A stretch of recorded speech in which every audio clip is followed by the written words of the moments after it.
Hello everyone, and thank you for inviting me to share my thoughts and ideas with you today.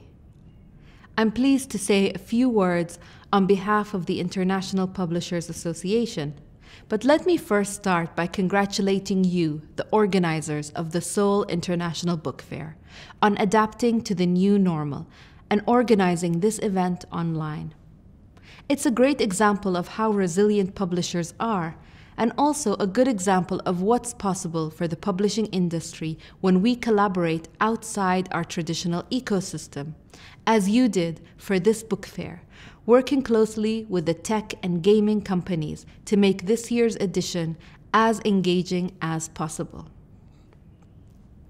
The theme of your book fair this year is punctuation.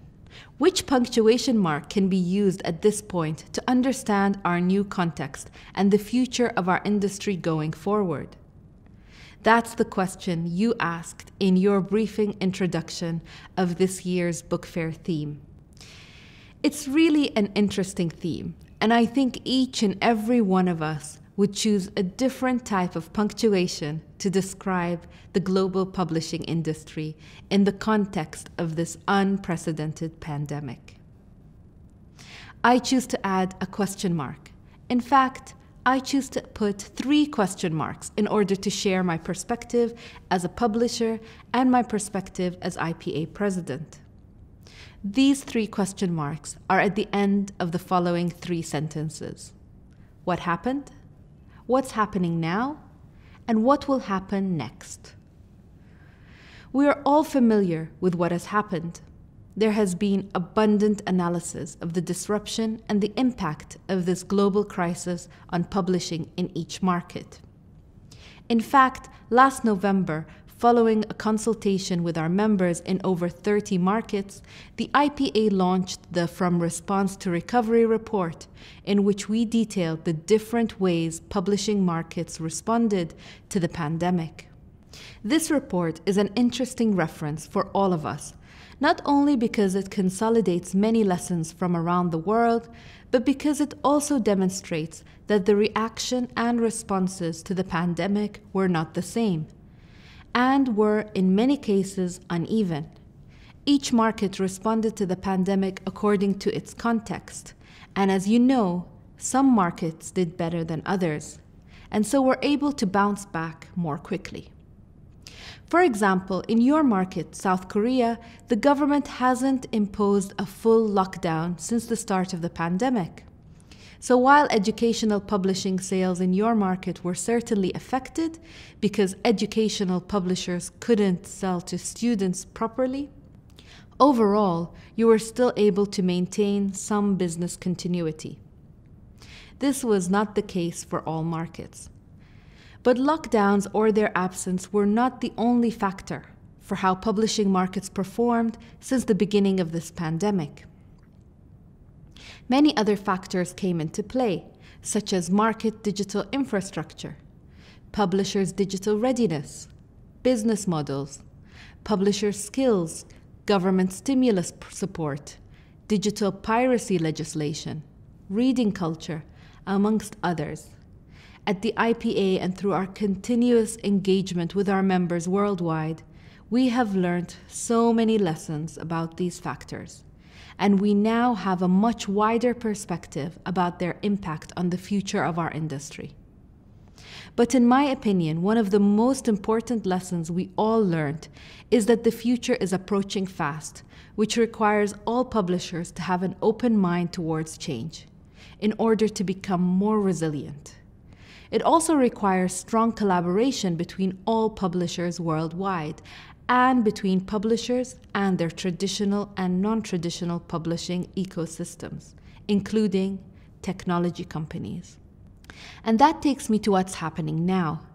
To capture the momentum caused by the pandemic and to maximize on a renewed spirit of solidarity between publishers, the IPA is spearheading an ambitious global effort to create the International Sustainable Publishing and Industry Resilience Plan, otherwise known as the INSPIRE Plan. Through this plan, we aim to strengthen solidarity and collaboration within the global publishing ecosystems so that it can adapt to industry changes. In tandem with this initiative, we're also launching the IPA Academy. This is an online learning portal which aims to bridge the skills gap identified in the Response to Recovery report.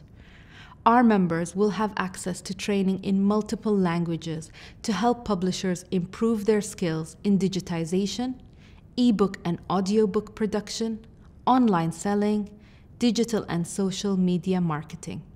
This is something which will be especially useful to educational publishers who were severely impacted during this difficult period, including in South Korea. We aim to provide training support that will help publishers build models to adapt to the changing nature of education around the world, be it online, remote, or hybrid. Building capacity, upskilling publishers, and creating stronger collaboration between publishers will surely build a new momentum to take us to the future with confidence.